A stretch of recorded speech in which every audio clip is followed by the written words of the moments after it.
Polaris General for 4 years now. It's a 2023 model, but I bought it in, I don't know, September of 22. And there's a lot I love about this machine, and there's a lot that I'm not a big fan of. So to get started, let's talk about the things that I love. Number one on the list is definitely the bucket seats. This is probably the biggest reason why I got this machine in the first place.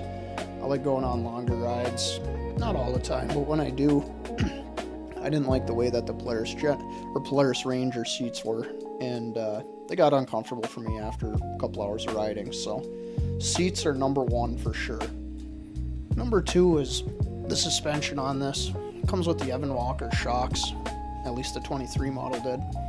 And I just gotta say, if you're used to driving around in a Can-Am Defender or a Polaris Ranger, and then you get on one of these things and take it out on a trail, it's 10 times better. And I mean, that's not to say that it can compete with a Razor or a Maverick, but for a crossover machine, the suspension's great. We would take this thing on, well, we took it one time, I think our longest ride in a single day was 140, 150 miles.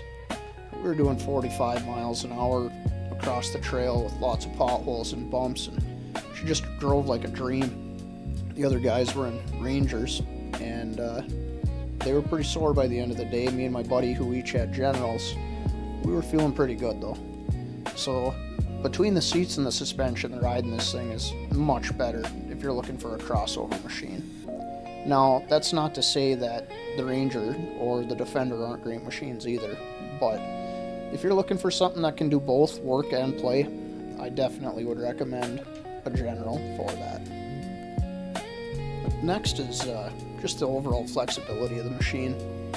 Being a crossover like this, it's super nice being able to take it out for these long rides like I kind of talked about before, but you know, we also have horses, so being able to use it for work around the farm, even though it's got a smaller box in it, it still gets the job done. You're able to hook it up to a trailer if you really need the cargo capacity for a round home. And when you're out on the trail, having that box space compared to a Razor or a Maverick, it's really nice. You know, throw your cooler in there, throw your gear in there, whatever you need. So that's also a big selling point of it. The reliability of the machine too has been fantastic. I'm a pretty heavy user of the machine, and what I mean by that is I've put it in some of the toughest conditions they're probably designed for.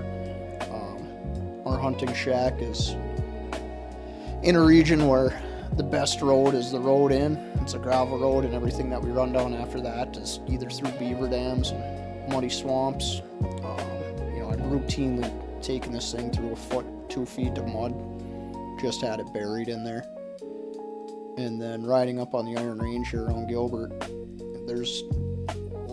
we got a lot of trails, and they're really great trails. A lot of them are pretty rough.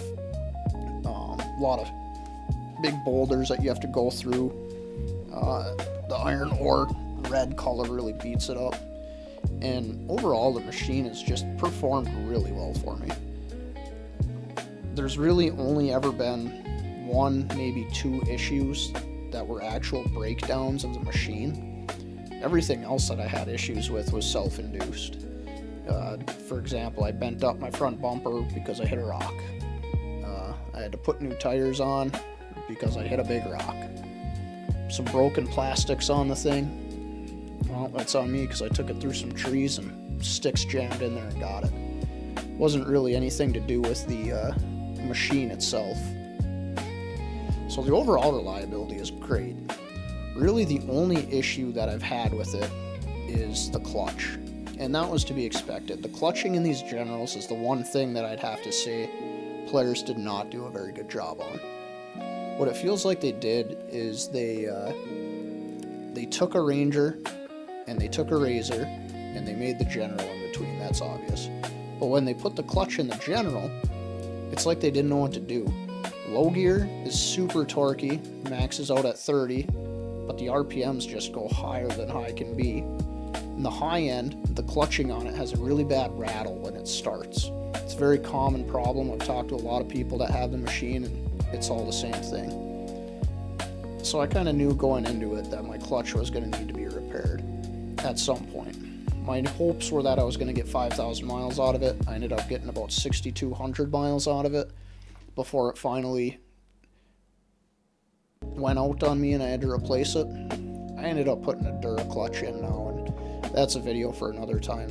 That's a great piece of hardware. So I mean, aside from the clutch, there's really not anything that went wrong with it for me.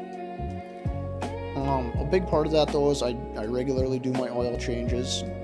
I do my front diff and my rear diff at least once a year. I try and do that either in the spring or at the end of the fall after I'm done running it around through the really muddy holes around the hunting grounds. But overall, it's a pretty maintenance-free machine other than your oil changes and just making sure that you grease your driveline. That's a big one. I noticed that right away after my first year of having it during deer season up here. The weather changes through deer season, so by the time we get to deer season, which starts first week in November, the weather is normally getting pretty cold, and it starts freezing, but not really, so nothing dries, and what happens is you're going through all these water holes all fall, and then they're freezing, and it pushes the grease out of the splines in your prop shafts, and you can really hear the thing rattle. So you got to be really careful about making sure that you keep those things greased. But other than that, the reliability of the machine has been great. It's never really let me down, knock on wood, other than that clutch. And I knew that was coming before it happened, so can't even say that it let me down. So the cab was a big part of why I got this machine too.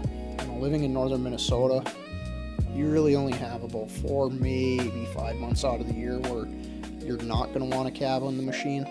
That was really a big selling point of all these side-by-sides when they came out up here. And the cab's got pros and cons. So we'll start with the pros on it. The pros is that it's a crossover machine that actually has OEM factory doors to put on the thing. Now you can see I got the Polaris Premium Poly doors, or whatever the name is for them, and I put them on. And they're way better than the soft vinyl doors that you can get. And the biggest reason that I got them over some of the other aftermarket doors that you can get is the windows. A lot of the other ones don't offer windows, so they work, and it works all right. The only problem is that the cab doesn't seal up very well. There's a lot of gaps around the edges. When the machine flexes, it doesn't go, and it's not great. So I mean, don't buy this machine thinking that you're going to get a perfectly sealed up cab. It just doesn't happen. If you want something like that, you're going to have to look at a Defender or Ranger. Does it work?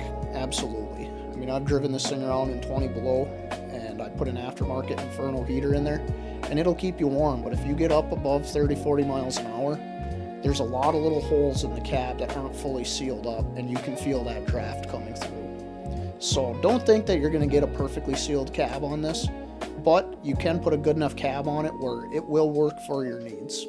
Just don't think it's going to be like a Corvette. Another thing that took some getting used to was the noise in the machine, and it's pretty loud when you're just running. As you can see, I've got internal liners, a roof liner put in, and then a Terex liner in the back as well.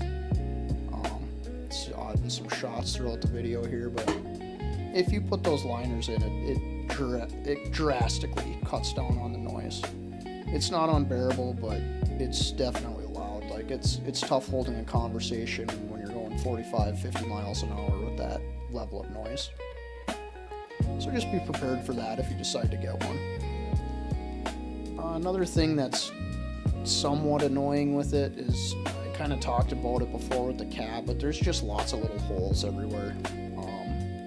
Down by the floor, down by the brake pedal, there's a hole that comes in, so you get a lot of airflow through that, or water coming in if you're getting into deep water. But other than that, I mean, overall the machine has been exceptionally reliable. right here you can see the vent intake, and I lost the frog skin on that right away. Haven't replaced it. Everyone says you have to replace it, and to tell you the truth, I haven't had any issues without having it on there, and I run through plenty of dust, plenty of dirt, plenty of mud. Nothing's really got in there. I mean, my clutch went out, but the helical on the secondary is what broke on it, so I don't know if you can really attribute that to dust. Yeah, like I was saying, overall, I mean, the machine is super reliable. It's way more comfortable than a Ranger or a General. If you're looking for a crossover type machine, absolutely.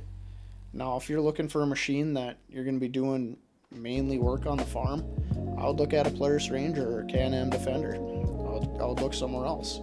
If you're looking for something where you're going to mainly be riding, you know, this might be a great machine for you. They're comfortable. You got room to take your cargo with. And yeah, overall, I mean, out of 10, I'd give the machine a 7 out of 10.